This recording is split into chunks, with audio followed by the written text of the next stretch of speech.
In 9 months, I turned this abandoned $160,000 18-room apartment building with no tenants and no income into an $800,000 property with huge passive cash flow. Here is how I did it. We're making some progress. It's March 21st. And as you can see behind me is my kitchen. It's a makeshift kitchen, but I guess it will do for now. It's all I have to work with. And I managed to get this armwire in here. So now I have a place to keep my clothes at least a little bit out of the dust while I'm doing some of the work.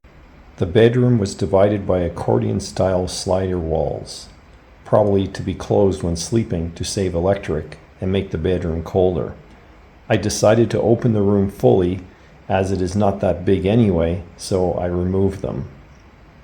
The electrical is typical tie style, with wires running down the walls for switches and plugs. I will cut a groove down the wall to recess the wires so they are not visible. I hate random wires running everywhere.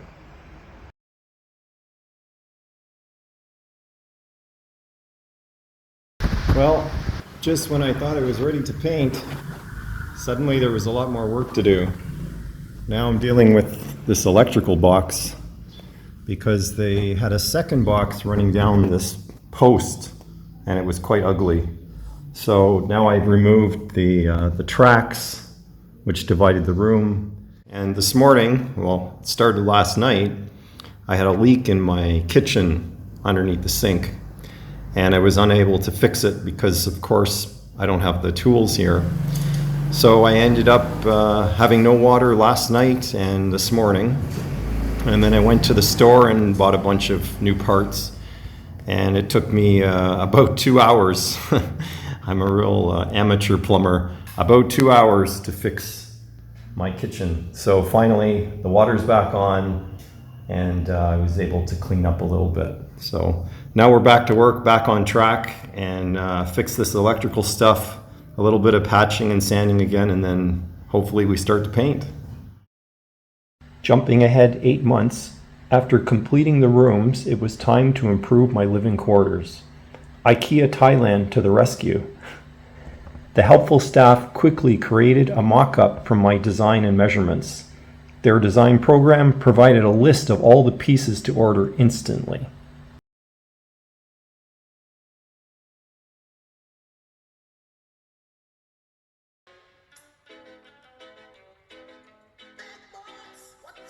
There were a number of people, including contractors, who stopped by looking for work. There was one contractor who was quite anxious to do some work, and he claimed he had about 15 people ready to get started tomorrow. So I decided, why not give him a chance and just give him the awnings to paint to start with in the front of the building. Again, just to clean things up, not to get into any kind of serious changes to the front of the building. Originally, we had talked about that they were going to spray the awnings, but as it turned out, they just had a bunch of workers doing painting with brushes. Now, the awning is quite corrugated, so it's difficult to get in the cracks, and it took them some time to do it. But after about a week, they had finished the underside of the awnings, basically on the main floor and partly on the second floor. That's when I got the surprise from the contractor, who told me if I wanted him to paint the top of the awning, I'd have to pay more money. Well, I refused to pay any extra and told him that would be the end of the job, and he was to finish what he promised, which was to paint the top and the bottom. But to no avail, he wouldn't do it. The next day, the 3 workers were there, and they broke into my office and stole my cash that was to pay for the entire job out of my cabinet inside. I immediately called the police. One of the workers took off. The other 2 I detained until the police arrived. The police said, unless I have CCTV footage, there was nothing they could do. After going to the police station 5 times, the police finally agreed to come and take fingerprints and DNA samples.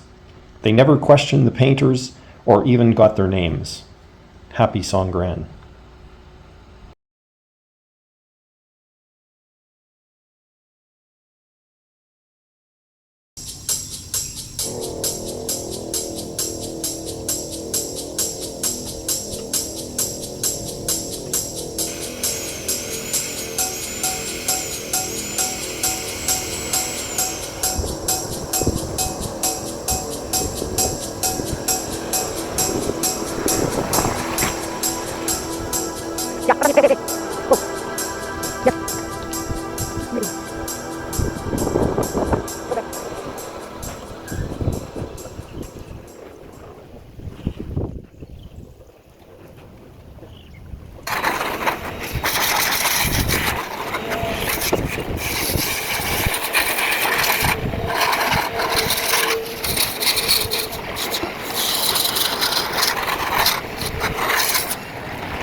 Just hold me tight and don't let go.